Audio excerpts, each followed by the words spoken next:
Hello friends, welcome back to my channel Success. Friends, தொடர்ந்து நம்ம consumption analysis அந்த டாபிக்ல பார்த்துட்டு இருக்கோம். இன்னைக்கு ஆர்டினல் யூட்டிலிட்டி அனாலிசிஸ் அதில் indifference schedule and indifference map இதை பற்றி நம்ம பார்க்க போகிறோம். இப்போ டிஆர்பி எக்ஸாமுக்கு அனௌன்ஸ் பண்ணியிருக்கிறதுனால நீங்கள் எல்லாருமே டிஆர்பி எக்ஸாமுக்கு ப்ரிப்பேர் பண்ணிகிட்டு இருப்பீங்க. இந்த டாப்பிக்கும் உங்களுக்கு எக்ஸாமுக்கு ரொம்ப யூஸ்ஃபுல்லாக இருக்கும். தொடர்ந்து நீங்கள் வீடியோவை பாருங்கள். இந்த வீடியோ உங்களுக்கு யூஸ்ஃபுல்லாக இருந்தால் நீங்கள் லைக் பண்ணுங்கள், உங்கள் கமெண்ட்ஸ் பாக்ஸில் போஸ்ட் பண்ணுங்கள். இதுவரையிலும் இந்த சேனலை நீங்கள் சப்ஸ்கிரைப் பண்ணலைன்னா இந்த சேனலை சப்ஸ்கிரைப் பண்ணுங்கள். கூடவே பக்கத்தில் இருக்க பெல் ஐக்கானை கிளிக் பண்ணி ஆல் அந்த ஆப்ஷனை நீங்கள் செலக்ட் பண்ணுங்கள். வாங்க இன்னைக்குள்ள பாடம் நம்ம பார்க்கலாம்.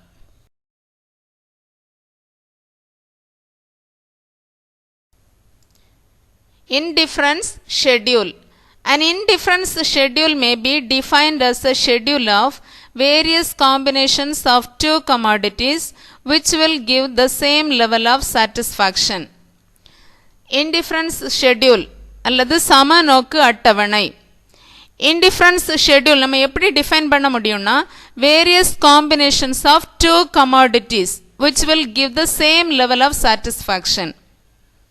இரண்டு பண்டங்களின் அல்லது இரண்டு பொருட்களின் தொகுப்பு, பல்வேறு தொகுப்புகள் இருக்கும்போது அந்த கன்சியூமர் செலக்ட் பண்ணுறதான ஒவ்வொரு தொகுப்பும் ஒவ்வொரு காம்பினேஷனும் அந்த கன்சியூமருக்கு சம அளவு திருப்தியை கொடுக்கக்கூடியதாக இருக்கும்.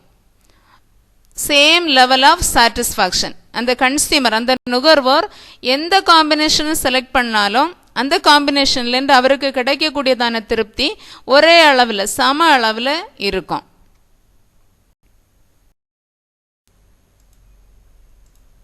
Indifference schedule is a table which shows the different combination of two goods that gives equal satisfaction to the consumer.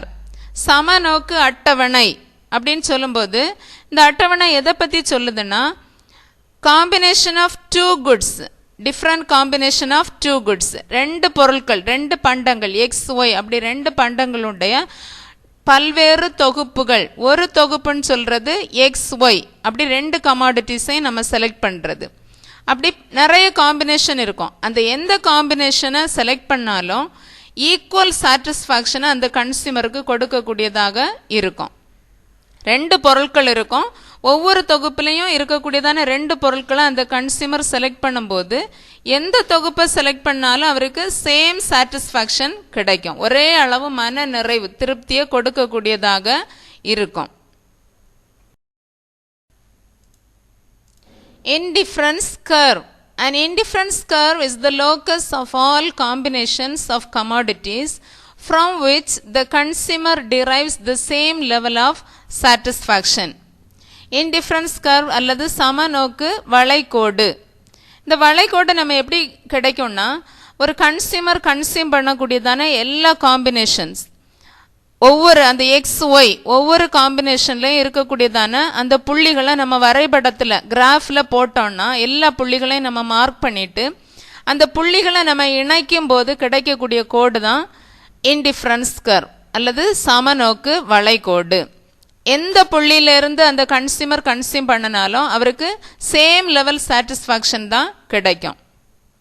இந்த இன்டிஃபரன்ஸ் கர்வை நம்ம எப்படி சொல்லுவோம்னா iso utility curve or equal satisfaction curve, சம பயன்பாட்டு வளைகோடு அல்லது சம திருப்தி கோடு. Iso utility curve or equal satisfaction curve. இங்கே நம்ம இந்த டேபிள் இந்த டயக்ராம் இது ரெண்டையும் பார்க்கும்போது நமக்கு இன்னும் கொஞ்சம் கிளியராக புரியும். இன்டிஃபரன்ஸ் ஷெட்யூல், இங்கே அந்த கன்சியூமர் ஆப்பிள் ஆரஞ்சஸ் இப்படி ரெண்டு கமாடிட்டிஸ் கன்சியூம் பண்ணுறாங்க.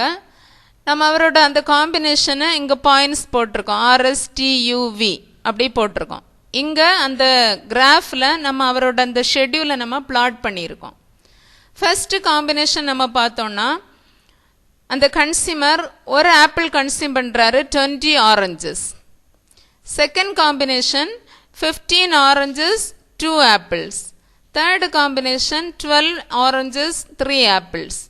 Fourth combination 10 oranges 4 apples. Fifth combination 9 oranges 5 apples. இதில் எந்த காம்பினேஷன் அந்த கன்சியூம் பண்ணனாலும் எல்லாத்துலேருந்து அவருக்கு ஒரே அளவு சம அளவு சாட்டிஸ்ஃபேக்ஷன் தான் கிடைக்கும். மன நிறைவு ஒரே அளவாக இருக்கும். இதை நம்ம கிராஃபில் போட்டோம்னா இங்கே எக்ஸ் ஆக்சிஸில் நம்ம ஆப்பிள் எடுத்துக்கிறோம், ஒய் ஆக்சிஸில் ஆரஞ்சு நம்ம கிராஃபில் பிளாட் பண்ண போகிறோம். இப்போ ஆரஞ்சஸ் 20 ஆரஞ்சஸ் 1 ஆப்பிள், இதுதான் ஃபர்ஸ்ட் காம்பினேஷன். ஆப்பிள் ஒன்று இருக்குது, இங்கே 20 ஆரஞ்சஸ் இருக்குது. இது நம்ம ஆர் காம்பினேஷன் அப்படின்னு எடுத்துக்கிறோம். Second combination 2 apples 15 oranges, 2 apple 15 oranges, இது S combination. Third combination 3 apples 12 oranges, இது combination T. Fourth combination 4 apples 10 oranges. Fifth combination 5 apples 9 oranges. இங்கே எந்த காம்பினேஷன் பார்த்தாலும் ஆப்பிள் இருக்குது, ஆரஞ்சு இருக்குது. ஆரஞ்சு அதிகமாக இருக்கும்போது ஆப்பிள் குறைவாக இருக்குது. இங்கே எந்த காம்பினேஷன் RSTUV இதில் எந்த காம்பினேஷன் அந்த கன்சியூமர் செலக்ட் பண்ணாலும் அவருக்கு equal satisfaction, same level of satisfaction தான் அவருக்கு கிடைக்கும். இந்த நம்ம RSTUV இந்த பாயிண்ட்ஸை நம்ம பிளாட் பண்ணி நமக்கு கிடைக்கக்கூடிய கர்வ் தான் இன்டிஃபரன்ஸ் கர்வ். இந்த கன்சியூமர் 20 ஆரஞ்சஸ் கன்சியூம் பண்ணும்போது ஒரு ஆப்பிள் தான் கன்சியூம் பண்ண முடியும் இந்த காம்பினேஷனில்.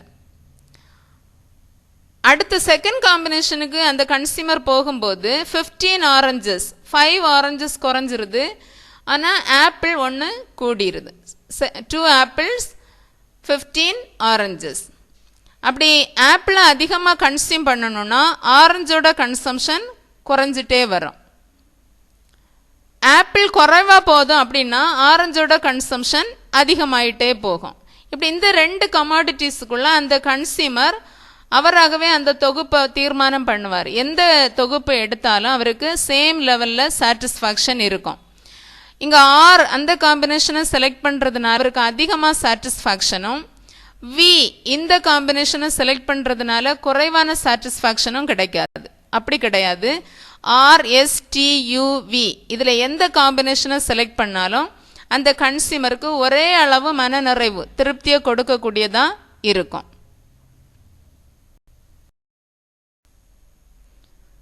The table shows 5 combinations of 2 commodities, apple and orange. Each of these combinations give the consumer the same level of satisfaction without discrimination. இந்த டேபிளில் நம்ம பார்த்தது மாதிரி ஆப்பிள், ஆரஞ்சு அந்த ரெண்டு கமாடிட்டிஸை அந்த நுகர்வோர் கன்சியூம் பண்ணும்போது அவருக்கு ஒரே அளவு சாட்டிஸ்ஃபேக்ஷன் தான் கிடைக்குது. எந்த காம்பினேஷனை செலக்ட் பண்ணாலும் அதிகமாகவோ குறைவாகவோ திருப்தியை கொடுக்கக்கூடியதாக இல்லை. எல்லா காம்பினேஷனும் ஒரே அளவு திருப்தியை கொடுக்கக்கூடியதாக இருக்கிறது. The combinations are arranged in such a way that the consumer is indifferent among the combinations. Hence, this schedule is called as indifference schedule. இந்த சமநோக்கு அட்டவணையில் நம்ம இங்கே பார்த்தோம் 5 தொகுப்புகள் இருக்குது. Orange, apple. இதே மாதிரி தான் ஒவ்வொரு தொகுப்பிலும் 2 பண்டங்கள் கட்டாயம் இருக்கும். நம்ம இங்கே ஆப்பிள், ஆரஞ்சு பார்த்தோம். அதே மாதிரி எக்ஸ், ஒய் இந்த மாதிரி எது வேணும்னாலும் இருக்கலாம். 2 பண்டங்களை உள்ளடக்கிய தான் ஒரு தொகுப்பு, ஒரு காம்பினேஷன். அப்போ எந்த காம்பினேஷன் எடுத்தாலும் அந்த கன்சியூமருக்கு சம அளவு மன நிறைவை கொடுக்கக்கூடியதாக இருக்கணும். Same level of satisfaction. அந்த கன்சியூமர் எந்த காம்பினேஷனை தேர்ந்தெடுக்கிறார் அப்படின்னு சொல்கிறது அது அவருடைய விருப்பத்தை பொறுத்தது. அவர் எந்த காம்பினேஷனை தேர்ந்தெடுத்தாலும் அவருக்கு ஒரே அளவு மன நிறைவு கிடைக்கும். ஒரு ஆப்பிள் 20 ஆரஞ்சு அவர் செலக்ட் பண்ணாலும் சரிதான், 5 ஆப்பிள் 9 ஆரஞ்சு அந்த காம்பினேஷனை செலக்ட் பண்ணாலும் 2லேருந்து கிடைக்கக்கூடிய மன நிறைவும் ஒரே அளவாக இருக்கும். அந்த மாதிரி தான் அந்த இன்டிஃபரன்ஸ் ஷெட்யூல் அரேஞ்ச் பண்ணப்பட்டிருக்கும், ஆர்டர் பண்ணப்பட்டிருக்கும். அதான் நம்ம ஒரு அட்டவணைப்படுத்திட்டு அதை பார்த்தோன்னா எந்த காம்பினேஷன்லேருந்து அந்த கன்சியூமர் அதை செலக்ட் பண்ணாலும் அவருக்கு ஒரே அளவு சாட்டிஸ்ஃபேக்ஷன் கிடைக்கும். அதுதான் நம்ம இன்டிஃபரன்ஸ் ஷெட்யூல் அப்படின்னு சொல்கிறோம். Indifference map. An indifference map is a family or collection or set of indifference curves corresponding to different levels of satisfaction. Indifference map சமநோக்கு வரைபடம் அப்படி சொல்லும்போது நம்ம ஒரு ஷெட்யூல் அட்டவணைப்படுத்தினதான எல்லா புள்ளிகளையும் இணைக்கும் போது நமக்கு ஒரு கோடு கிடைக்கும். அது சமநோக்கு வளைகோடு, இன்டிஃபரன்ஸ் கர்வ் அப்படின்னு சொல்கிறோம்.